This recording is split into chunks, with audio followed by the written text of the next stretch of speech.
Hey guys, Coach Sigler, this is Coach Tori and Coach Phil. We wanted to introduce to you guys our overall assessment player profile. We've ran a few of our pro guys through it just to kind of test the waters, and it seems that we're able to find some things that we weren't able to find before. Basically, what this goes over is how strength correlates to performance, and how we're able to try to prevent injuries once guys start going back to playing on a consistent basis. A lot of the things that we're going to go over are strength versus nutrition and how those two things really start to promote better play on the field and start to increase performance. This is all based off of a 20/70 scale, which a lot of professional guys are used to, and that's how the grading system kind of works. And with that being said, I'm going to hand it over to Coach Tor.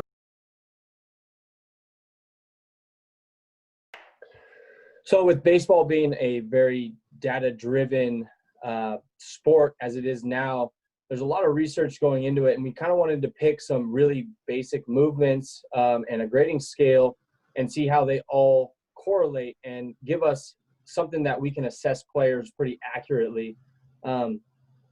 So here with our strength, we picked a couple easy movements where we can assess overall strength, core strength, a maximum explosion, and even the grip strength, which has shown to predict either injury or where a player is going to peak at.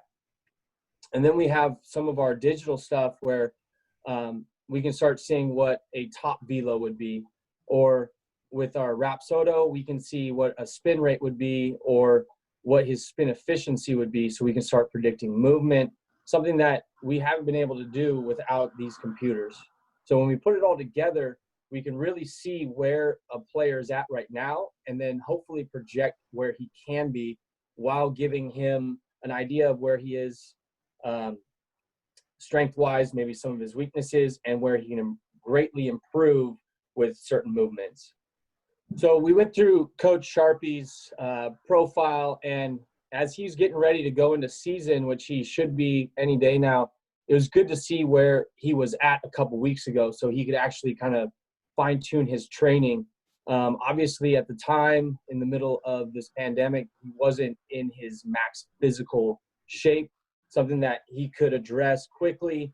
And then even some of his mechanical efficiencies, he was able to attack because he could see where he should be mid-season form and then where he's at in kind of his preparation for season. So it really gave him a good idea of what he needed to do to get ready for game one. The one thing that we really tried to knock out was his nutrition and see where he's at, where his body's recovering, is he getting the right nutrients, and then have a really healthy relationship with his diet. How many calories he should be, just a quick 5-minute goal that he can do any day without excuse, keep him on track and keep that longevity of having a nutritious lifestyle. So kind of taking all of the information and putting him in a good position to succeed for season.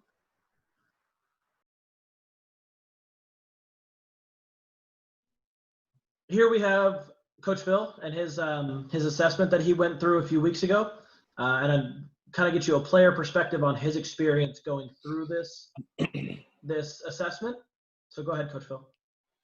Yeah, guys, it's pretty simple. It's really important to have guidance when you're training, and like these guys have really touched on, it's a calculated progression. And when we have the tools, the machinery to be able to measure specific metrics, whether that's in regards to strength, arm strength, bat speed, spin rate, all that stuff, it really shows you what you need to work on. A lot of players, they really work on things that they're good at, more so than the things that they aren't. And this assessment really shows us what we need to work on. For example, the fact that I can do 43 sit-ups but do more push-ups shows me that I need to improve my core strength, right? So now as an athlete, I know, okay, I can ease up on the push-ups, go to the sit-ups. These tools, especially the top velo here, if I'm going to catch and be behind the plate, I know I want to get my velo up, or at least my spin rate up, so I can hold better flight on my ball. So now this gives me guidance on what drills I can do to help improve these categories, to just help improve my overall game. I'm seeing the exit velo. If it's a little lower than I would like, I'm going to hit the gym with some deadlifts, some heavier weight, right? Like I said, we're just following along the lines of what are the numbers telling me to get better at. So these notes are going to fall in line with the numbers. You know, it's difficult as an athlete to tell yourself what you need to work on. And it's really important to receive constructive criticism from your peers, especially from people that, you know, care about you and are working every day to get you better. So that this section is going to talk about those main categories and what I need to improve on as a baseball player and as an athlete. Then we break down the nutrition. This is really important for strength gains and recovery, right? We want to stay healthy. We also want to keep improving our strength, improving our athleticism. The best way to do that, make sure we're fueling our body properly. Now, in the last section here, I think this is an important part for any person yet athlete to do, to dive into yourself and really ask yourself, how would you describe yourself in a few words, in a few sentences? When I began this, I noticed that I struggled. And I think that's something that everybody is going to do. And if you do, I just ask that you don't back away or stray away from the exercise, but that you just dive deeper and really try and figure out how to describe yourself. Because if you understand what you need to do well and what you need to get better at, and you're open about it, then you can improve at a rate that you wouldn't imagine. Now that we've gotten a coach's perspective and a player perspective on why this assessment is important in each of their eyes, I'd like to bring it all home and kind of just talk about the progression of a young athlete. It's really hard for a young athlete, you know, with his peers around him, to understand where he stands amongst his peers. And, you know, with our grading scale, we're able to kind of objectively talk about what his numbers say, where they should be at, where we think they should be at, and also how they correlate to his peers and where he stands amongst them.